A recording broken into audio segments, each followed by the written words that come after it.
तो इसको चालू कर देना चाहिए, चालू हो ही नहीं चाहिए।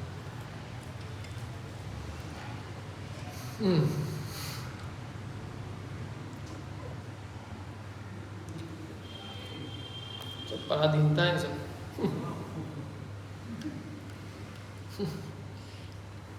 क्या क्या चल रहा था अपना? इतरेतराश्रय।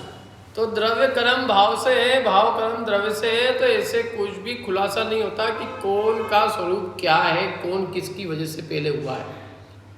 जैसे आपने कहा पेड़ से मुर्गी, ये पेड़ से बीज, बीज से पेड़, तो इससे कुछ भी स्पष्ट नहीं होता। मुर्गे से अंडी, अंडे से मुर्गा, तो इससे कुछ भी स्पष्ट नहीं होता। इसमें इतरेतराश्रय दोष। तो हमने उसका उत्तर दिया कि भाई इसमें इतरेतराश्रय दोष नहीं है। क्यों नहीं है, सुनो इसको। कि जो जैसे अपन पेड़ और बीज की बात करें, तो जिस पेड़ से वो बीज हुआ है और उस बीज से जो पेड़ हुआ है, तो वो बीज से जो पेड़ हुआ है ना, वो अलग है। मतलब वो जो बीज जिस पेड़ से आया है और उस बीज से जो पेड़ होता है, तो वो पेड़ नहीं है जिस पेड़ से बीज आया है। वो दोनों अलग अलग है। वो दूसरा पेड़ है। जिस मुर्गी से अंडा हुआ है और उस अंडे से जो मुर्गी हो रही है, वो मुर्गी अलग है। वो वही मुर्गी नहीं हो रही है। तुम क्यों कि वही की वही है।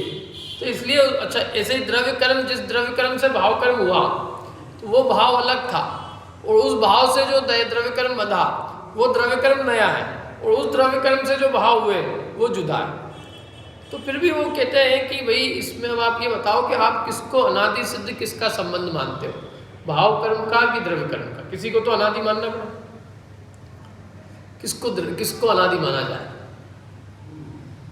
तो अपन ये विचार करते हैं कि समझ लो भाव कर्म को अनादि मानो, द्रव्य कर्म के बिना भाव कर्म हुए।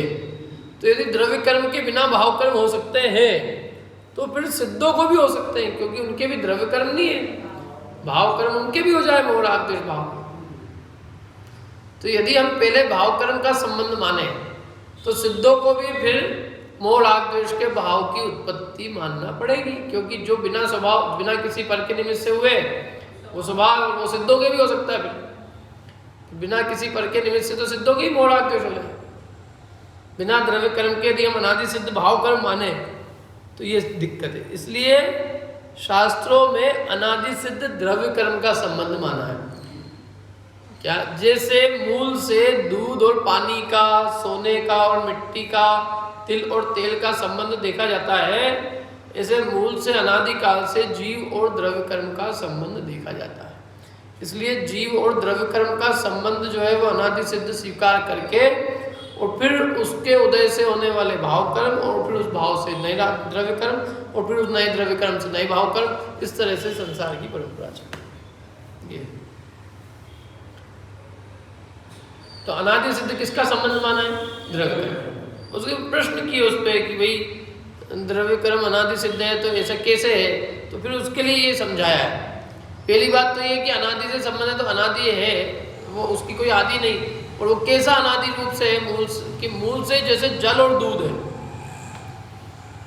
जल और दूध मूल से मिले हुए हैं कि नहीं? सोना और मिट्टी, तिल और तेल, जैसे मूल से ही इनका संबंध है, ऐसे ही जीव का अनादि से द्रव्य कर्म के साथ अनादि सिद्ध संबंध है।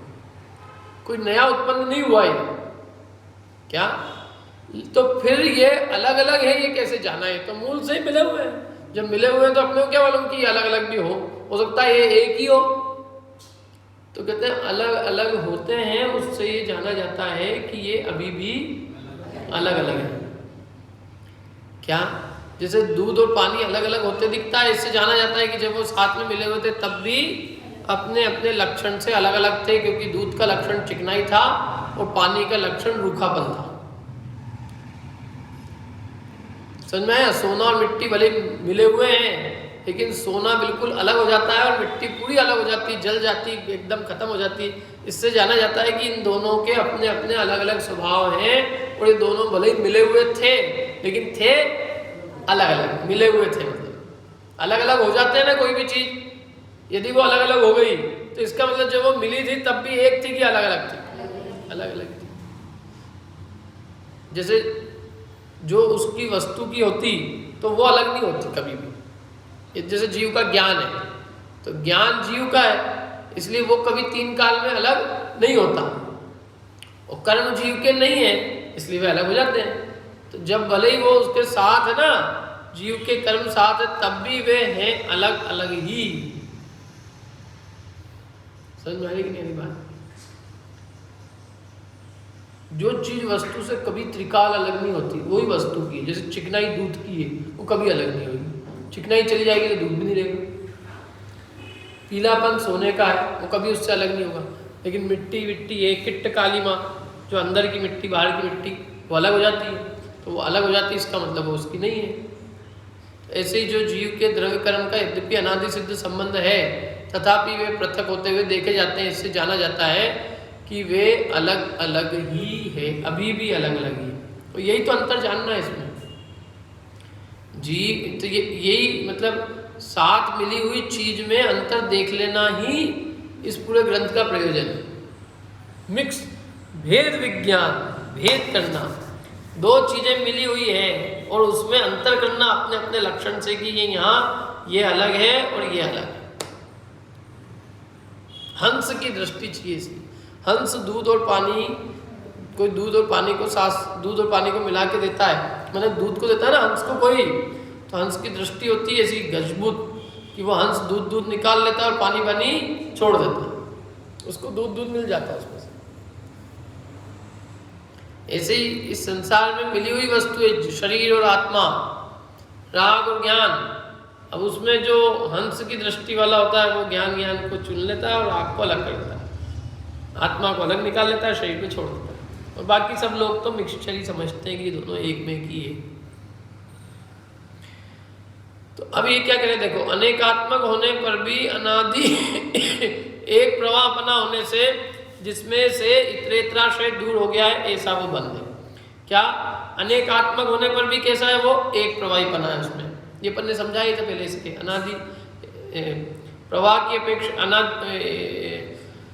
माने प्रवाह की अपेक्षा वो एक है और अलग अलग कर्म बांधे अपेक्षा होने से अनेक है। तो अनेक होने पर भी एक प्रवाहपना होने से जिसमें से इतरेतराश्रय दूर हो गया है, ऐसा वह बंध, ऐसा वो जो बंध है, कौन सा? द्रव्य कर्म का बंध, वो कर्ता कर्म की प्रवृत्ति का निमित्त, जो अज्ञान, उसका निमित्त है। माने उन्होंने अनादि सिद्ध बंध को निमित्त माना है। पहले किसको सिद्ध किया उन्होंने? अनादि सिद्ध बंध को। जो बंध है, ऐसा जो बंध, कैसा बंध है जिसमें से कोई इतरेतराश्रय दोष नहीं है, ऐसा द्रव्य कर्म का बंध। वो द्रव्य कर्म का बंध कर्ता कर्म की प्रवृत्ति का निमित्त जो अज्ञान है, उस अज्ञान का निमित्त है। माने द्रव्य कर्म का निमित्त से हुआ अज्ञान और अज्ञान के निमित्त से हुई कर्ता कर्म की प्रवृत्ति। तो इसलिए अनादि सिद्ध संबंध हुआ द्रव्य कर्म का।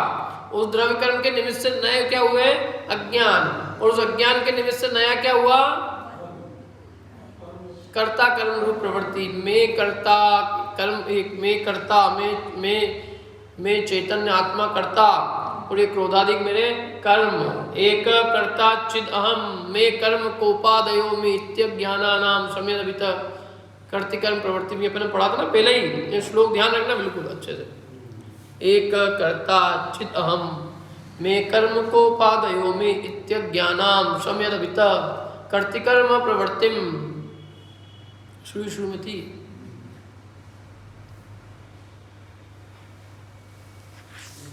शुरू का कलश है ये, बिल्कुल पहले ही नंबर का। क्या? ज्ञान ज्योति स्फूर्ति प्रसव, ज्ञान ज्योति स्फूर्ति, और उसको वो कर्ता कर्म की प्रवृत्ति को दूर करता हुआ वो ज्ञान की ज्योति प्रकट होती है। धीरोदात, धीर है, उदात है, परमोदात, अत्यंत धीरम, साक्षात कुर्वन् निरुपधि पतक द्रव्यम। तो वो जो है उस वो कर्ता कर्म की प्रवृत्ति क्यों हो रही है? मैं आत्मा हूँ, मेरे क्रोधाधिक कर्म है। ये क्या है? कर्ता कर्म की प्रवृत्ति। क्या है कर्ता कर्म की प्रवृत्ति? मैं आत्मा कर्ता और क्रोधाधिक मेरे कर्म। मेरे को क्या करना चाहिए जिंदगी में? मैंने जिंदगी में आया हूँ तो मेरा क्या कर्तव्य क्या है? क्रोधादि भाव करना, ये मेरा कर्तव्य है और मैं उसका करता हूँ। कषाय मेरा कर्तव्य है, क्रोध मान माया लोभ मेरा कर्म है और मैं आत्मा चैतन्य आत्मा उसका करता हूँ। तो मैं करता हूँ, ये क्रोधादि भाव मेरे कर्म है ये कर्ता कर्म की प्रवृत्ति क्यों हो रही है? वो कह रहे हैं अज्ञान से हो रही है। वो अज्ञान क्यों हो रहा है? क्योंकि द्रव्य कर्म का अनादि सिद्ध बंध उसका निमित्त है। भावार्थ समझ में आई यहाँ तक? ये पंक्ति जो है ना, ये पंक्ति थोड़ी सी टेक्निकल है। ये इतरेत्राश्रय दोष कौन किस में से हो रहा है वो। भावार्थ देखो, यह आत्मा जैसे अपने ज्ञान स्वभाव रूप परिणमित होता है, उसी प्रकार जब तक क्रोधादि रूप भी परिणमित होता है, ज्ञान में और क्रोधादि में भेद नहीं जानता, तब तक उसके कर्ता कर्म की प्रवृत्ति। कितना बढ़िया लिखा है। हमारे को क्या है, जिंदगी में सबकी क्रेडिट लेना है, सबकी मतलब मैं ज्ञान का कर्ता, ज्ञान रूप भी मैं परिणमता हूँ, क्रोधमान माया लोभ रूप भी परिणमता हूँ, मैं सबका मालिक हूँ। जीव की क्या भूल क्या है मालूम? जीव अपना भी स्वामी है और पर का भी स्वामी, सब चाहिए उसको। मेरे गुण भी पर के गुण भी, मेरी तो मेरी है ही, तुम्हारी भी मेरी।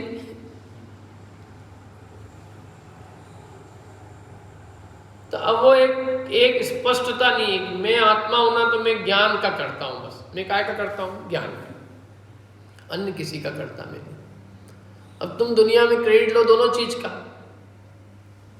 क्यों जी? तो वो कहते हैं कि नहीं, या तो ज्ञान का क्रेडिट लो या क्रोधादि भाव का, क्योंकि ये दोनों परस्पर में क्या है, विरुद्ध है। यदि ज्ञान का रस लोगे तो फिर क्रोधादि का रस नहीं आएगा, और क्रोधादि का रस लोगे तो ज्ञान का रस नहीं आएगा। लोग में ना भाई धर्म भी, हम धर्म में भी बहुत बढ़िया, कर्म में भी, कि ऐसा नहीं हो सकता। क्यों नहीं हो सकता? क्योंकि धर्म करोगे तो कर्म छूटेंगे, कर्म करोगे तो धर्म छूटेंगे। दोनों तो ही नहीं है, ये तो दोनों का 36 का आंकड़ा है। कितने काय का? 36 का। यदि जो जो ज्ञान में रस आता है त्यो त्यो जो है क्रोधादि आश्रयों की निवृत्ति होती जाती है, ज्ञान का फल ही है ये। और जो जो क्रोधादि की निवृत्ति होती है त्यो त्यो ज्ञान में रस आता जाता है, ये स्वरूप है उसका, इसमें रस नहीं आता। तो अब ये क्या करता है आत्मा, जैसे क्रोधादि में अपनेपन से परिणमता है ना, ज्ञान जैसे ज्ञान रूप में परिणमित होता है, मेरा ज्ञान स्वभाव है, तो ज्ञान स्वभाव रूप जैसा परिणमित होता है वैसे ही वो क्रोधादि स्वरूप में परिणमित, तो कोई अंतर नहीं करता उसमें, बिल्कुल एज इट इज।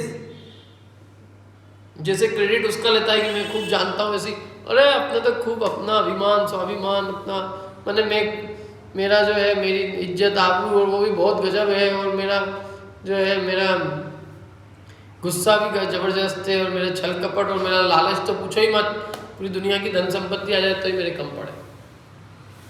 तो वो कह रहे हैं कि तुम जैसे अपने आत्मा के ज्ञान के करता हो, ऐसे ही तुम काय के करता हो रहे हो, क्रोधादि के भी करता हो। ज्ञान में और क्रोधादि में भेद नहीं जानता, इन दोनों में रस, इसका रस क्या है, इसका रस क्या है, इसका रस क्या है।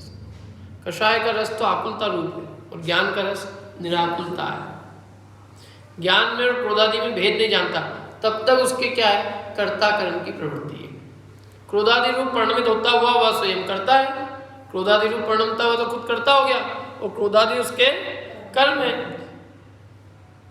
ठीक है, और अनादिकाल से तो कर्ता कर्म की प्रवृत्ति है, अनादिकाल से चल रही है, और कर्ता कर्म की प्रवृत्ति से बंध है, उस बंध के निमित्त से अज्ञान है। इस प्रकार अनादि संतान प्रवाह है, इसलिए उसमें इतरेत्राश्रय दोष भी नहीं आता। यद्यपि इन्होंने अनादि अज्ञान लिया, ज्ञान से कर्ता कर्म की प्रवृत्ति है, और कर्ता मतलब वो अनादि अज्ञान भी क्यों है, वो द्रव्य कर्म का संबंध है, तो उससे अनादि अज्ञान, उस अनादि अज्ञान से कर्ता कर्म की प्रवृत्ति, कर्ता कर्म की प्रवृत्ति से नवीन बंध है, वो बंध के निमित्त से फिर क्या है, अज्ञान, अज्ञान से क्या होगा, फिर कर्ता कर्म की प्रवृत्ति। ऐसे इस प्रकार प्रवाह की अपेक्षा से देखो तो अनादि संतान है, अनादिकाल से ये प्रवाह चला आ रहा है, इसलिए अनादिकाल से चला रहा है, लेकिन फिर भी उसमें इतरेत्राश्रय दोष भी नहीं आता। क्यों नहीं आता? क्योंकि वो जो अगला वाला है, पिछले वाला और अगला वाला वो अलग अलग है। इतरेत्राश्रय दोष तब आता जब वो दोनों एक होते हैं, यहाँ तो नवीन नवीन है, इसलिए वो इतर इतर के आश्रय हो जाए तो तब बनेगी जब वो वही हो। जैसे मैं कहूँ कि बीज पेड़ से हुआ, और पेड़ बीज से हुआ, क्या बीज कैसे हुआ, पेड़ से, बीज पेड़ से हुआ, और पेड़ कैसे हुआ, बीज से, तो अब वो जो पेड़ हुआ है नया वो अलग है, मैंने इस पेड़ से बीज हुआ और इस बीज से वही पेड़ नहीं हुआ, वो अलग है। तो इतर और इतरेतराश्रय मतलब वो उसके और वो उसके तब होता जब हम अगला पेड़ भी वही बोलते, लेकिन हम वो कब बोल रहे हैं, हम तो नया बोल रहे हैं, इसलिए इसमें इतरेतराश्रय दोष नहीं आ सकता, क्योंकि वो जो पेड़ है अगला वाला वो सेकंड पेड़ है और फिर उससे जो बीज आएगा वो भी सेकंड है। तो इतर के एक दूसरे के आश्रित नहीं हुए क्योंकि ये तो नए नए हो रहे हैं, इसलिए इनमें इतरेतराश्रय दोष भी नहीं आता। इस प्रकार जब तक आत्मा क्रोधादि कर्म का कर्ता होकर परिणमित होता है तब तक कर्ता कर्म की प्रवृत्ति है। जब तक आत्मा क्रोधादि का कर्ता होकर कि मैं क्रोधादि कर्म का करता हूँ ऐसा परिणमित होता है तभी तक उसके कर्ता कर्म की प्रवृत्ति है और तभी तक उसके कर्म का बंध होता है। ये कर्म के बंध की विधि है, ये बहुत बढ़िया। कर्म का बंध क्यों हो रहा है कि हम अपने को क्रोधादि का कर्ता मानते हैं कि हमारा ये क्रोधादि हमारे कर्तव्य दिखते हैं कि ये तो करनी चाहिए। कई लोग तो कहते हैं अरे जिंदगी क्या तो मिट्टी हो जाएगी उसके बिना, तो कल मैंने बात की थी ना, मैंने कषाय नहीं करे आदमी तो उसको लगता है कषाय के बिना तो आदमी को जीवन ही नहीं, गारा बन के जिए क्या, तुम क्या सिखा रहे हो, स्वाभिमान नहीं हो, अपने कोई लोग गिने ही नहीं, अपने कोई इज्जत नहीं हो, अपने कोई लोग मिट्टी के भाव। अरे कौन किसकी गिनाना ना किसकी क्या है, जगत अज्ञानी जगत, पूरा मूर्ख जगत है। मूर्खों से सर्टिफिकेट लेने की अपने को जरूरत क्या है कि हम बहुत समझदार है। कोई समझदार आदमी यदि निंदा करे ना तो अपने को विचार आए, जो करने वाले हैं उनको खुद को कछु बोध ही नहीं है, वो प्रशंसा करे तो क्या उससे और उनकी निंदा से क्या लेना देना है। एक ज्ञानी की कही गई एक शब्द भी वो बहुत महत्वपूर्ण है और 1000 मूर्ख मिलके अपने को भगवान का भी सर्टिफिकेट दे दे तो उसकी कोई वक्त नहीं है।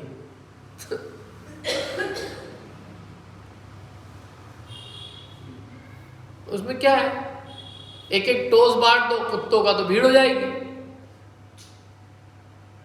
भाई, एक एक टोस बांटते जा टन टन टन टन, वो भीड़ करनी है, कुत्ते की भीड़ आ जाएगी। आदमियों को बांट दो तो तुम्हारे घर में भीड़ लग जाएगी, उसमें कोई तथ्य तो ही नहीं है। लेकिन ये सब हमको कहते भगवान भगवान, हाँ भगवान तुमने कह दिया इनको कि देखो रोटी तभी मिलेगी जब भगवान भगवान भगवान भगवान, भगवान ही मेरा नाम है। तो कह रहे अज्ञानियों की ऐसी प्रशंसा से क्या मिलेगा तुम्हें, क्या मिल जाएगा। ज्ञानी जीव यदि तुम्हें कुछ मतलब तुम्हारे को उलाना भी देवे और तुम्हारा उससे हित हो तो वो सुन लेना। एक भगवान की एक दिव्यध्वनि जिसमें अपने को मिथ्या दृष्टि कहा हो और अपनी मिथ्या मान्यताओं को बदलने के लिए उपदेश दिया हो, तो वो भगवान की कही गई बात बहुत हमारे लिए अनंत गुना महिमावंत है। वो सारी दुनिया मिलके हमको भगवान भी कह दे तो उसकी कोई कीमत नहीं। किसकी वैल्यू कौन कह रहा है ये तो देखो, इनने कह दी उनने दे दी, अरे चपरासी तो कह गई सही, अरे आपके समान दुनिया में और कोई है ही नहीं, वहां को तो पैसा चाहिए, वहां को क्या मतलब है। वेटेज देखते कि नहीं अपन लोक में भी, किसने कही यार ये बात, किसने कही, तारीफ करी किसने करी। भगवान की वाणी में यदि हमारे हित की बात हो, हमको उलाना दे के भी यदि हमको समझाए तो वो परम वीतरागी सर्वज्ञ जिनेंद्र देव की वाणी है, वो परम आदरणीय है। और अज्ञानियों की मूर्खता भरी बातें बिल्कुल भी आदरणीय नहीं है। किससे सर्टिफिकेट चाहिए तुम ये तो देखो, कौन सी यूनिवर्सिटी से लेके आए, मैं टॉपर हूँ, ये कौन सी यूनिवर्सिटी से, कि यही चाहिए जिसके 5 बार तो लाइसेंस जब्त हो गया जिसका क्या।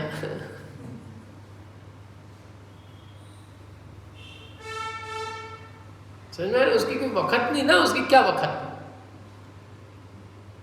न्याय मतलब जो जिसकी खुद की कोई कीमत नहीं है, वो यदि मेरे को पीएचडी दे दे, जिस यूनिवर्सिटी जो पीएचडी दे रही है उस यूनिवर्सिटी के अंदर जितने पढ़ाने वाले और जो उसका मैनेजमेंट है वो खुद हाई स्कूल और हाई सेकेंडरी नहीं पढ़ा और वो मेरे को पीएचडी दे रहा है, क्यों। कौन निर्णय करने वाले होते, ये होते कौन निर्णय करने वाला, संसार जगत हमारा निर्णय करेंगे भगवान जिनेंद्र पंच परमेष्टि। हमें किसी के सर्टिफिकेट थी चाहिए, जिनसे सर्टिफिकेट देने के अधिकारी कब से हो गए ये? हम पापी है कि धर्मात्मा है कि हम कर्मात्मा है कि हम क्या है, इसका हमें कोई लौकिक लोगों से कोई मतलब नहीं होना चाहिए। लेकिन संसार में लोग वो क्या कहेगा, वो क्या कहेगा, कुछ भी कहे, क्यों जी? वो हमें मोक्ष भगवान कह देगा तो हमारा सम्यक दर्शन हो जाएगा उससे, और वो हमको मिथ्या दृष्टि कह जाएगा तो हमारा सम्यक होगा तो चला जाएगा।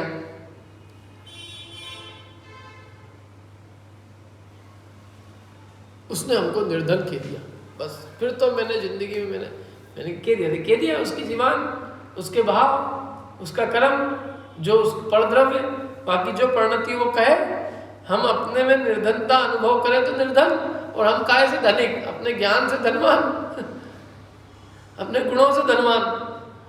मतलब कहने का तात्पर्य मेरा ये है कि हमें जो है ना पर की सबसे ज्यादा चिंता रहती है,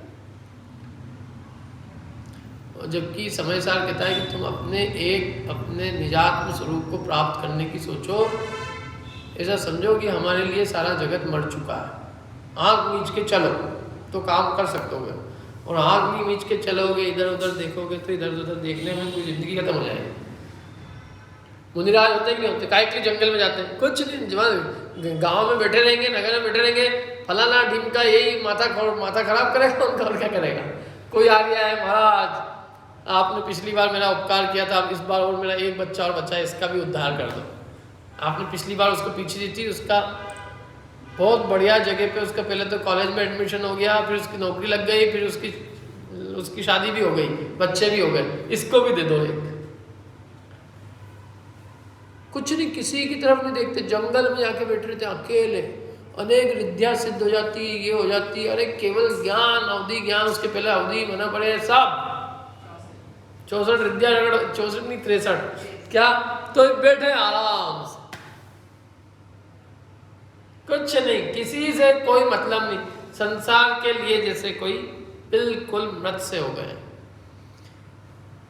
शरीर चलाने के लिए केवल जरा से नगर में जाते हैं और आहार करके तुरंत लौट आते हैं, बस। और जंगल में बैठ के अपने आनंद को भोगते रहते हैं, न काहू से लेना न काहू से देना। वे सुखी है, परम सुखी। क्या बोलो आप? उन्होंने केवल अपनी पंचेंद्रियों को जीता, लेकिन पंचेंद्रियों को जीतने से उन्होंने जगत को जीत लिया। उन्होंने इंद्रियों को वश में किया, उन्होंने संसार पूरा वश में हो गया उनके।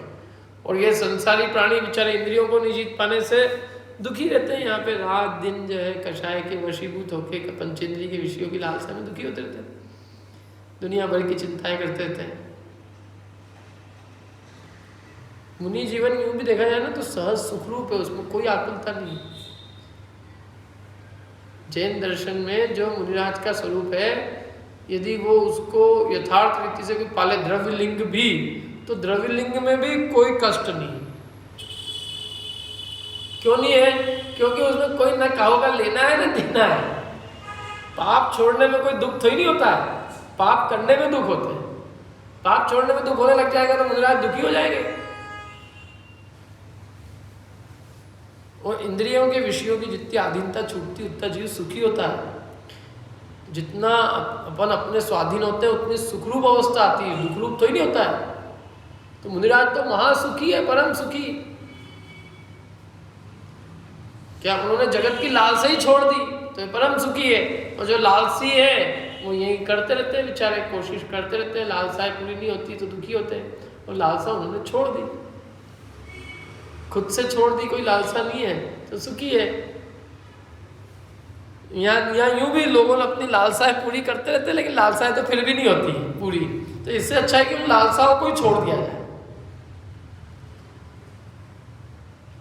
क्योंकि लालसाएं तो अपनी चक्रवर्ती बनने की, प्रधानमंत्री की।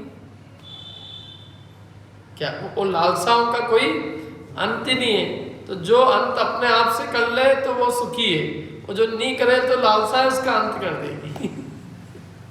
अंत तो होना है किसी न किसी का। संसार का जो स्वरूप है ना, बहुत मतलब संसार के अंदर जो लगा हुआ है, संसार में सुख खोजेगा तो दुख के अलावा कुछ नहीं मिलेगा। और जिसने संसार से सुख की अभिलाषा ही छोड़ दी वो स्वयं परम सुखी हो जाएगा।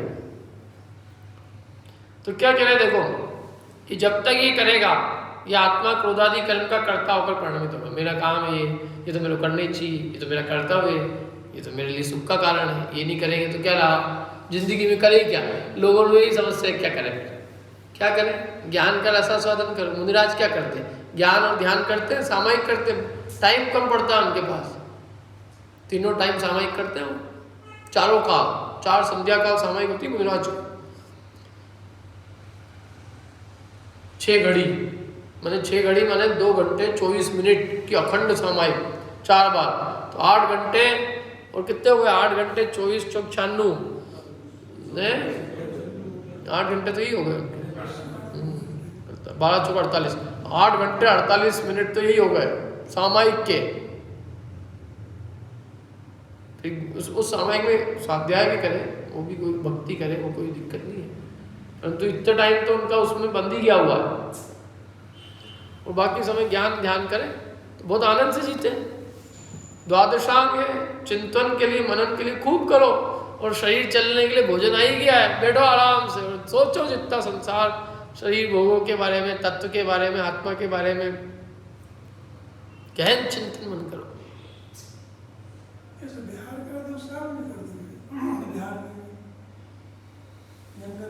हाँ तो 3 टाइम, हाँ किसी भी समय को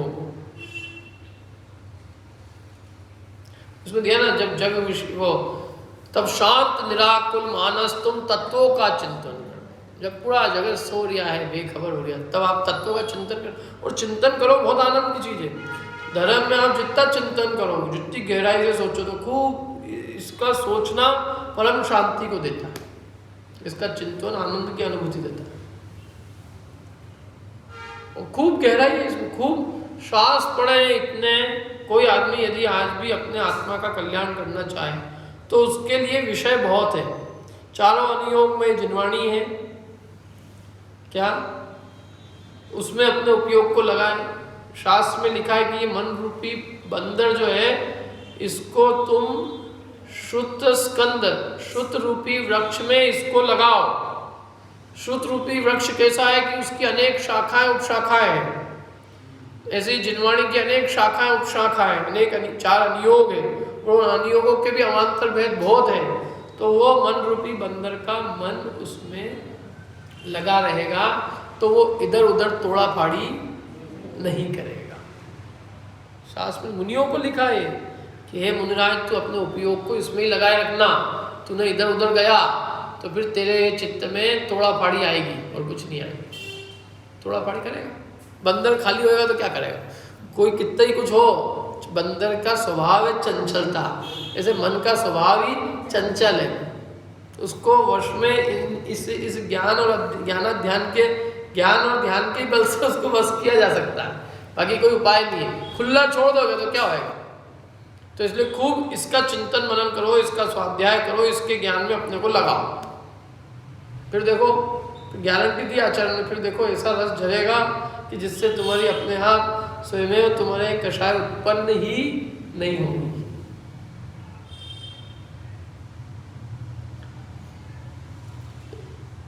अब प्रश्न करता है, देखो क्या करता है। तो ये उपाय है इसका, मतलब मुनिराज क्या करते हैं, तो अपने को ज्ञान ध्यान में लगाए रखते हैं। और क्या करते हैं, देखो अभी तो अपनी कितनी कम जिंदगी है, कितनी कम जिंदगी है। तो पहले तो करोड़ों पुरुष की आयु होती थी,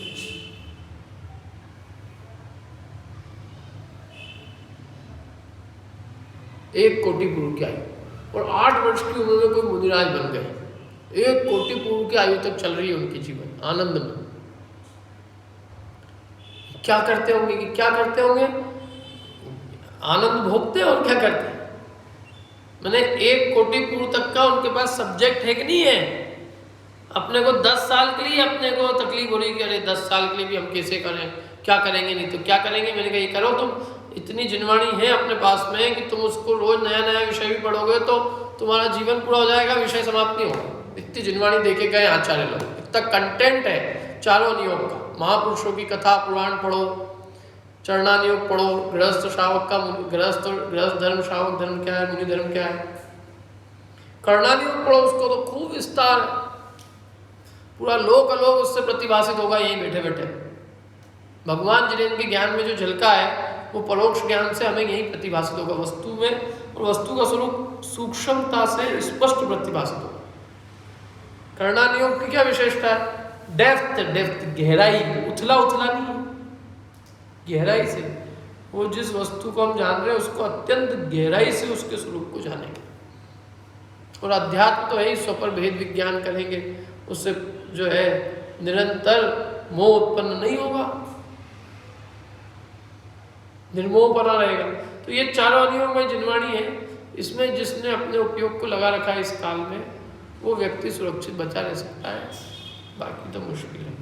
अब देखो क्या कह रहे हैं यहाँ पे कि जब तक ये आत्मा क्रोधादि कर्म का कर्ता होकर परिणमित होगा ना, तब तक तो कर्ता कर्म की प्रवृत्ति चलती रहेगी। और जब तक कर्ता कर्म की प्रवृत्ति चलेगी कि मैं आत्मा करता हूँ और क्रोधादि मेरे कर्म है, तब तक कर्म का बंद होगा, वो कोई टलेगा नहीं। वो तुम चाहे कुछ भी कर लो, प्रकृति अपना काम करेगी। क्या मैं आग नीच लूं? क्यों? बिल्ली जो है वो कबूतर आग नीच ले, बिल्ली मेरे को खाने नहीं आ रही, तो उससे क्या होगा? क्या होगा उससे? मैं आग नीच, मैं नहीं देख रही हूँ, मेरे कोई बिल्ली नहीं दिख रही, तो तेरे नहीं दिख रही है तो तेरी मूर्खता है कि तू आग बंद कर रहा है, तो तेरे कैसे दिखेगी? यदि तेरे को अपनी जान बचानी है तो क्या करना चाहिए? आंख बंद करने की जगह पूरी ताकत से खोल ले, अच्छे से एकदम सावधान हो जा, और जितनी ताकत बची है उससे उड़ जा, चौकन्ना होकर। वो तो सावधानी है, आंख बंद करने से क्या सावधानी? एक जना बोलता अरे अपन तो इसलिए पढ़ते ही नहीं चक्कर में। जो लोग पढ़ जाते हैं उनको यही चिंता होने लग जाती कि संसार से छूटे कैसे, मोक्ष कैसे जाना है, एक नया टेंशन चालू हो जाता है। तो इसलिए मैं तो ये चक्कर में नहीं पढ़ता हूँ। मैंने कहा वाह यार, कितनी बढ़िया बात है तेरी, है?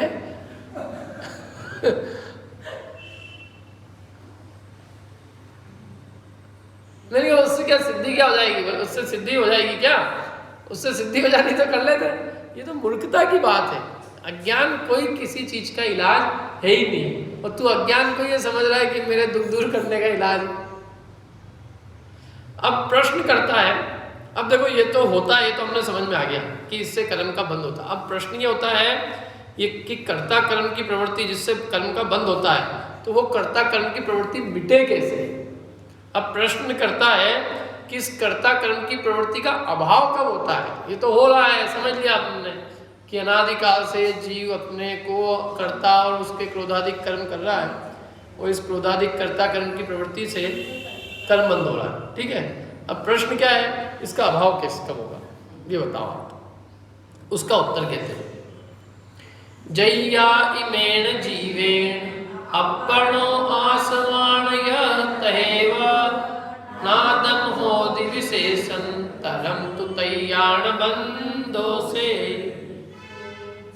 वजो ही आश्रवो का त्यो ही अपने आत्म का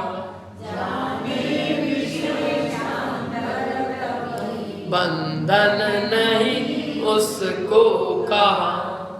देखो अभी पहले की जो गाथा थी ना, उसमें क्या बताया था कि बंद क्यों होता है, ये प्रश्न था ना।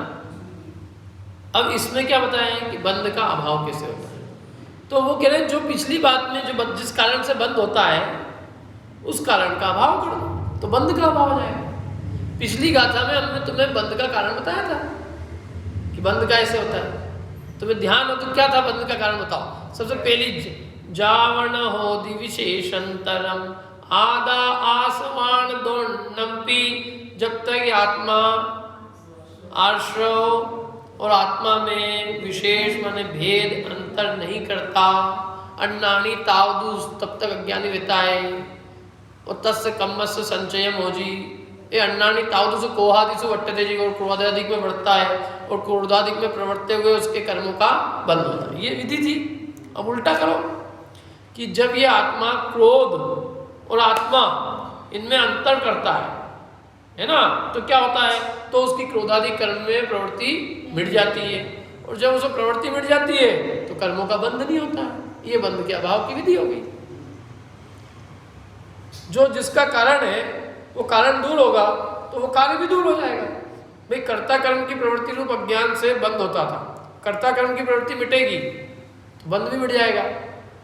और कर्ता कर्म की प्रवृत्ति कब क्यों होती है कि कर्ता कर्म की प्रवृत्ति तब तक होती है जब तक कि ये आत्मा अपने में और क्रोधादिक में अंतर नहीं जानता। बस ये दो अलग अलग चीजें नहीं जानता जब तक ये समझता है कि ये तो मेरे ही कर्म है, ये मेरे ही कार्य है। और जब वो अंतर जानेगा कि मैं तो आत्मा हूँ, ये मेरा कार्य नहीं है, ये क्रोधादिक कर्म का कार्य है, तो अपने आप उसके वो क्रोधादि में प्रवृत्ति नहीं होगी। क्रोधादि में प्रवृत्ति नहीं होने से उसका वो बंध भी नहीं होगा। समझ में आया? देखो मैं पढ़ता हूँ ये गाथा। मैंने देख लो, जय्या इमेण जीवेण, जब इस जीव के द्वारा अपनो आसमान ये तहे अपने में और आश्रमों में नादम होती विशेष अंतरम, माने विशेष अंतर का ज्ञान होता है। नादम माने ज्ञान होता है, ज्ञातम जब वो जानता है। तैया न बंधों से, तैया मतलब उसी समय उसका बंधन नहीं होता। क्या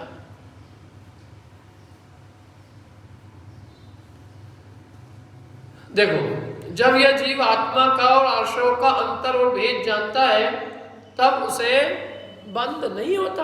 बस कितनी गजब बात है ये। इतनी पूरी प्रोसेस अपनी समझी।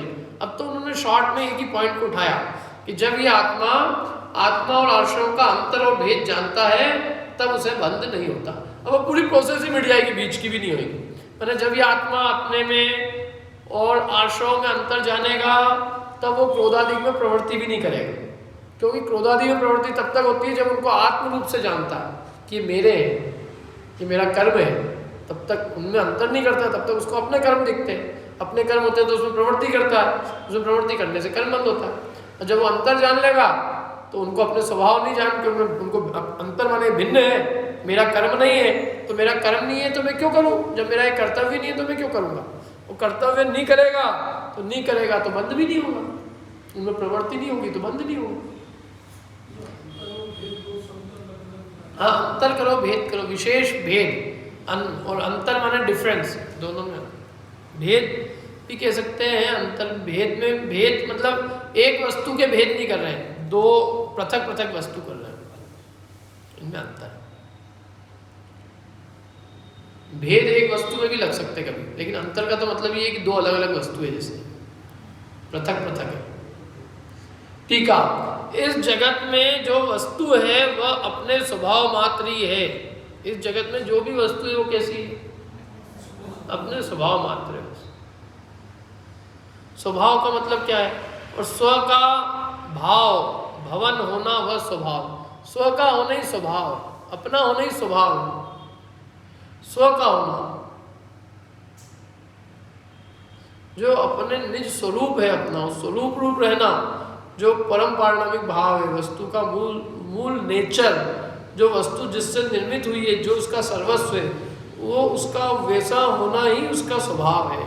वस्तु का स्वरूप ही उसका स्वभाव, स्व का होना, भवन ही स्वभाव। भू धातु से होती है ना, भू भाव, भू से बनता भाव। भू माने पुनः, भू भौतिक धातु होती है ना, भवती भवता भविष्यति भवसी। हाँ, तो ऐसे ही भू से बना है भाव, होना। तो किसका होना? स्व का होना ही स्वभाव है, खुद का होना ही स्वभाव। वो जो वस्तु है वो कैसी है? अपने स्वभाव मात्र ही। और स्वभाव किसको कहते हैं? स्व का होना वो स्वभाव है, अर्थात अपना जो होना, अपने रूप परिणमना सो स्वभाव है। अब इसलिए निश्चय से ज्ञान का होना, ज्ञान रूप से परिणमना, तो वो तो आत्मा है, क्योंकि वो ज्ञान अपना स्वभाव है और अपन अपने स्वभाव रूप परिणम है, तो अपन है, आत्मा है। समझ में ही बात? अपने रूप से होना ही अपना स्वभाव है, तो अपन अपना रूप क्या है? ज्ञान। तो ज्ञान रूप से परिणमना, ज्ञान रूप होना ही अपना क्या है? स्वभाव है। स्वभाव मतलब वही आत्मा है। वो क्रोधादिक का होना, क्रोधादिक रूप परिणमना, वो क्रोधादि। आत्मा का ज्ञान रूप परिणमना आत्मा है, और आत्मा का क्रोधादि रूप परिणमना वो क्रोध रूप है, वो ज्ञान रूप नहीं है। आत्मा कब तक अपने रूप कहलाएगी? जब तक वो ज्ञान रूप परिणमे, तब तक तो आत्मा है। और क्रोध का परिणमना क्रोध है, ज्ञान नहीं है, आत्मा नहीं है। समझ में आ रही बात? ज्ञान का परिणमना है वो अपना परिणमना है, माने आत्मा है। ज्ञान का परिणमन आत्मा है, और क्रोध का परिणमन क्रोधादि है।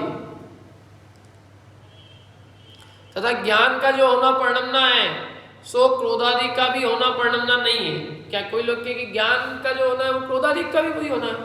ऐसा नहीं। ज्ञान का जो होना है वो क्रोधादिक का भी होना नहीं है कि ज्ञान है वो क्रोधादिक रूप भी हो रहा है, ज्ञान रूप भी हो रहा है, वो दो रूप नहीं है। ज्ञान का होना सो क्रोधादिक का भी होना परिणमना नहीं है। क्यों?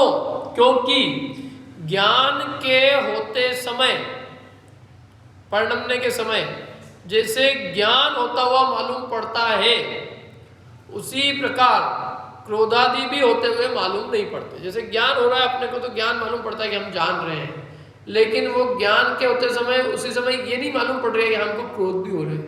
मेरे को क्रोध होता हुआ दिख रहा है क्या अभी? क्यों? ज्ञान तो होता हुआ दिख रहा है सतत, लेकिन उस समय में ये कषाय होती हुई मालूम नहीं पड़ती। हो तो हो, नहीं भी हो, ज्ञान अकेला हो, और कभी किसी काल में क्रोध हो, कभी मान हो, माया हो, लोभ हो, तो जिस काल में ज्ञान होता हुआ दिख रहा है उस काल में तीन कषाय होती हुई दिख ही नहीं रही, एक ही कषाय समझ लो वो हो रही, वो भी नष्ट हो गई, अगले समय वो नहीं होती हुई दिख रही। तो जैसे ज्ञान होता हुआ दिखता है कि ज्ञान तो जानते हुए समय दिखता है प्रति समय, लेकिन उसी समय क्रोधादिक का क्रोधादि होता हुआ नहीं दिखता। समझ में आ रही कि नहीं आ रही बात? अपने को प्रति समय ज्ञान का होना तो भासता है कि अपने को ज्ञान हो रहा है, लेकिन प्रति समय क्रोधादिक का होना भासता नहीं है। हाँ, प्रति समय होते भी नहीं, उसकी व्यक्तता भी नहीं होती। ज्ञान की तो व्यक्तता है होती, मतलब वो ऐसे व्यक्त रूप में। देखो कषाय यूं तो जब तक जीव नहीं है, जब तक वीतरागी नहीं हुआ है तब तक तो कषाय है ही, लेकिन उसके ऐसे प्रकट जैसे ज्ञान जानने में आता है ना, ऐसे क्रोधादि वो ज्ञान जो है वो ज्ञान जैसे जानता हुआ मालूम पड़ता है। देखो जैसे ज्ञान के होते समय जैसे ज्ञान होता हुआ मालूम पड़ता है, उसी प्रकार क्रोधादिक भी होते हुए मालूम नहीं पड़ते कि उसी समय क्रोध भी हो ही हो। जब क्रोध हो रहा हो तो क्रोध ही रहता है, तब थोड़ी अगले समय में जानते कि क्रोध हुआ, ऐसा नहीं, वो उसी समय के मतलब ज्ञान होते समय जैसे ज्ञान होना मालूम पड़ता है ना कि ज्ञान हो रहा है, तो उसी समय वो क्रोधादिक भी होता हुआ मालूम पड़े, ऐसा नहीं है। व्यक्त क्या अरे वो क्रोध भी हो ही सही, जिस समय हम जान रहे हैं उस समय वो क्रोध होता ही हो, ऐसा नहीं। ज्ञान अकेला हो और क्रोध न हो, नियम नहीं है ना कि ज्ञान के समय में क्रोध जाना जाएगा ही जाएगा, क्योंकि ज्ञान के समय में भी अकेला ज्ञान जाना जा सकता है, क्रोधादिक नहीं जाना जाता। अनंत सिद्धों के ज्ञान जाना जा रहा है, क्रोधादिक नहीं जाने जा रहा है। तो इसलिए ज्ञान जैसा है, यदि ज्ञान क्रोधादिक भी है तो जैसे ज्ञान हुआ है तो उसी समय में क्रोधादिक भी होना चाहिए। जैसे ज्ञान जानने में आया है ऐसे क्रोध भी जानने में आना चाहिए, लेकिन ज्ञान जानने में आता है, क्रोध जानने में नहीं आते। अकेला ज्ञान हो सकता है। यदि ज्ञान क्रोध रूप ही होगा तो ज्ञान अकेला रह ही नहीं सकता, वो ज्ञान के साथ क्रोध नियम से रहेगा ही रहेगा। समझ में आ रही ना बात? यदि ज्ञान और क्रोध एक ही है तो जिस काल ज्ञान होगा उस काल क्रोध भी होना ही चाहिए, नियम से होना चाहिए। वही तो उन्होंने उसी बात का तर्क दे रहे हैं कि भाई ज्ञान का जो होना है वो क्रोधादिक का भी होना नहीं है। क्यों? क्योंकि ज्ञान के होते समय जैसे ज्ञान होता हुआ मालूम पड़ता है, उसी प्रकार क्रोधादि भी होते हुए मालूम नहीं पड़ते। और क्रोधादि के होने के समय जैसे क्रोधादि होते हुए मालूम पड़ते हैं, वैसे ज्ञान भी होता हुआ मालूम नहीं पड़ता है। मतलब क्रोध हो रहा है ना, तो क्रोध हो रहे हैं, ज्ञान होता हुआ वो क्रोध से वो ज्ञान हो ही उस समय, ऐसा आवश्यक नहीं। अभी आपकी बात है कि जैसे क्रोधादिक होते हुए मालूम पड़ते हैं तो वो क्रोधादिक के होते समय ज्ञान भी मालूम पड़े, ये कोई जरूरी नहीं। मैंने क्रोध रूप है, क्रोध ने क्रोध को जाना, लेकिन क्रोध जो है वो क्रोध में ज्ञान का स्वाद नहीं आया कि इसमें ज्ञान भी है। इस प्रकार क्रोधादिक के और आत्मा के निश्चय से एक वस्तु बना नहीं है। बस ये सिद्धि ये करना है कि कषाय और आत्मा एक वस्तु नहीं है, एक वस्तु बना नहीं है। इस प्रकार आत्मा का और आश्रयों का विशेष देखने से, अंतर देखने से जब यह आत्मा उनका भेद माने उनकी भिन्नता जानता है, तब इस आत्मा के अनादि होने पर भी, जब ये जान लेता है भेद ना, तब भले ही अनादि से हो, अनादि होने पर भी अज्ञान से उत्पन्न हुई ऐसी कर्ता कर्म की प्रवृत्ति निवृत्त होती है। अब यूं देखो तो कितना बड़ा काम है कि भाई अनादिकाल से जो गलती चली आ रही वो कैसे मिटेगी, कैसे मिटेगी, कैसे मिट सकती है? भले अनादि की हो तो हो, क्या अनादि से भी हो, लेकिन तो भी यदि ये अंतर जान लेगा जिस क्षण, तो उसी क्षण उस आत्मा की ये अनादिकालीन अज्ञान से उत्पन्न हुई कर्ता कर्म की प्रवृत्ति निवृत्त हो जाएगी, बंद हो जाएगी, मिट जाएगी।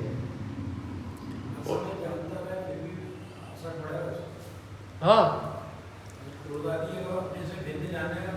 तो ही वो यही धारा, इससे ही बंध का निरोध होगा।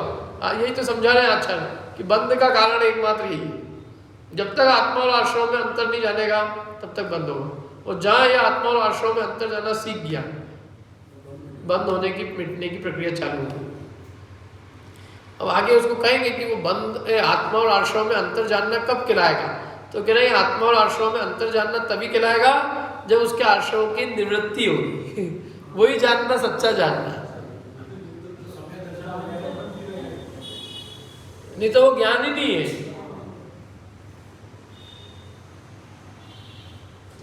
क्या मैंने आपसे कहा आपके हाथ में सांप है, अच्छा सांप है क्या, ठीक है कोई बात नहीं है, तो इसका मतलब क्या आपने सुना ही नहीं है क्या? कभी कभी वाइफ कुछ कहती रहती है, आदमी हाँ हाँ क्या, तो वो समझ में आया था ना कि इनने अभी वास्तव में कुछ सुना नहीं, क्योंकि हमने जो बात कही इतनी इंपॉर्टेंट है, सुन के कोई रिएक्शन आती, लेकिन ये आदमी तो कोई रिएक्शन ही नहीं है। क्या वो तुम्हारे कल 50,000 रुपये का जो नोट का डिब्बा था वो आज मिल नहीं रहा है, हाँ ठीक है नहीं मिल रहा है, क्या बात कर रहे हैं अभी, बोले नहीं सुना है क्या, क्योंकि सुन लिया होता तो ये सब दिमाग छोड़ के वहाँ सोचते हैं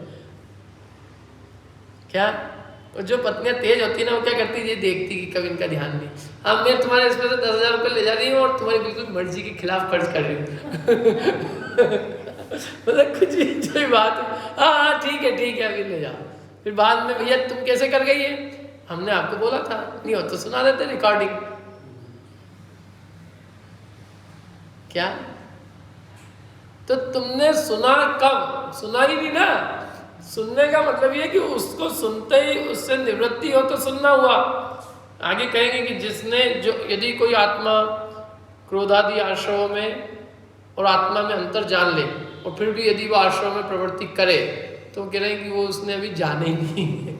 जानने का मतलब ये है कि उनसे वो निवृत्ति हो, तो वो जानना है। इस बात का मतलब क्या है, तुम्हारे कुछ उसकी रिएक्शन नहीं हो रही, हम कह रहे हैं तुम्हारे हाथ में सांप है, तो हाँ, तो तुमको क्या हिंदी नहीं आती है क्या? इतनी गंभीर क्रिटिकल बात जिसको सुन के भी तुम्हारे पे कोई असर नहीं पड़ रहा है, तो इसका मतलब ये कि अभी तुमने सुनी नहीं है, समझी नहीं है कि वो क्या कहा है। ऐसे हमने शब्दों में तो समझ लिया कि हाँ ऐसा है, पर हमारे ऊपर उसका कुछ भी असर नहीं पड़ा, तो आचार्य कहते हैं कि इसको भी ज्ञान नहीं हुआ है। वो ज्ञान वही है जो ज्ञान आश्रयों से निवृत्त हो। ये सब आएगी इसमें बात, बहुत बढ़िया बात है। वो जो आपने प्रश्न किया वही इसमें प्रश्न आएगा आगे। क्या इसके बाद वाली गाथा में 72 नंबर की बात में कि जो आत्मा आश्रयों से नहीं निवृत्त हुआ वो ज्ञान कहलाएगा कि अज्ञान। हमने जान तो लिया लेकिन निवृत्त नहीं हुए, तो वो क्या कहलाएगा? तो कह रहे हैं वो अज्ञान ही है, वो कोई ज्ञान व्यान नहीं, क्योंकि ज्ञान का फल क्या है? निवृत्ति। ज्ञान का फल है निवृत्ति। मैंने जान लिया जहर है, फिर भी मैं खा रहा हूँ, तो मैंने सुना ही कहा कि जहर है। मैंने कहा गड्ढा है आगे, गड्ढा है आगे, गड्ढा, हाँ ठीक है गड्ढा है, गड्ढा, ये घुस गए। तुमने मेरे को बोला ही नहीं। अरे क्या बोला नहीं मैंने तेरे को 5 बार बोला, तू हाँ करता रहा, तो तूने मतलब बोलते हुए भी सुना ही नहीं है, सुना नहीं है तूने, समझा ही नहीं है, उसका भाव नहीं समझा, मतलब नहीं समझा। या तो क्या चक्कर क्या है, तो गड्ढे में नहीं तो जाता ही नहीं। अब गड्ढे में जाने के बाद हम पे चिल्ला रही है कि हम क्यों गड्ढे में गए, तो हमने तो समझा ही थी, लेकिन तब तुम्हारे खोपड़ी में नहीं आई थी, इसलिए हमने कहा था कि तुम उस समय समझे ही नहीं। समझने पे भी नहीं समझे, समझने पे उसका असर आए तो हम कहेंगे समझा। क्या कोई चीजें होती है ना कभी कभी, जो आदमी जैसे कोई बहुत क्रिटिकल बात होती है, बहुत गंभीर होती है, और किसी भी बोलते हैं और किसी को समझ में नहीं आती, तो लोग समझ जाते हैं कि इसमें अभी बहुत बुद्धि नहीं है, क्योंकि ये जो बात हमने कही थी इसका बहुत बड़ा इम्पैक्ट था, लेकिन इसके ख्याल में अभी कुछ भी समझ में नहीं है, ये नादान आदमी है ये। क्या, क्योंकि बड़े लोग होते हैं ना, वो बहुत इशारे में कोई छोटी सी बात छोटी सी कहते हैं, लेकिन उसका बहुत गंभीर अर्थ होता है। और वो गंभीर अर्थ समझने की जिनकी शक्ति होती है, वो तो समझ जाते हैं कि क्या बात कही है। और जिनको नहीं समझ में आता है, वो कहते हैं हाँ इनने ऐसी कही है। शब्द तो बोल देंगे कि ये बात कही है, लेकिन उसकी कितनी गहराई है उस बात की, उसकी कितनी गंभीरता है, वो नहीं समझते।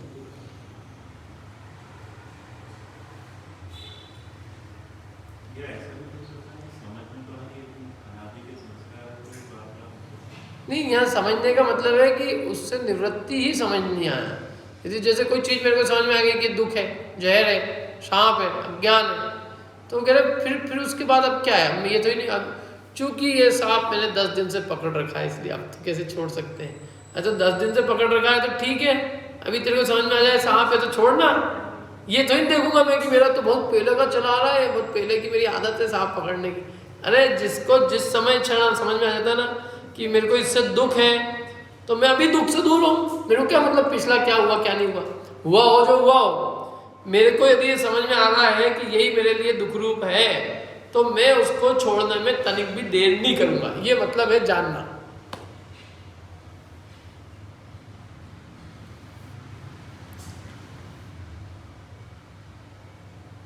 देखो अभी कहां से अपन इस प्रकार आत्मा का और आश्रव का अंतर देखने से, जब ये आत्मा उनका भेद भिन्नता जानता है, तब इस आत्मा के अनादि होने पर भी अज्ञान से उत्पन्न हुई ऐसी कर्ता कर्म की, परमय कर्ता कर्म की प्रवृत्ति निवृत्त होती,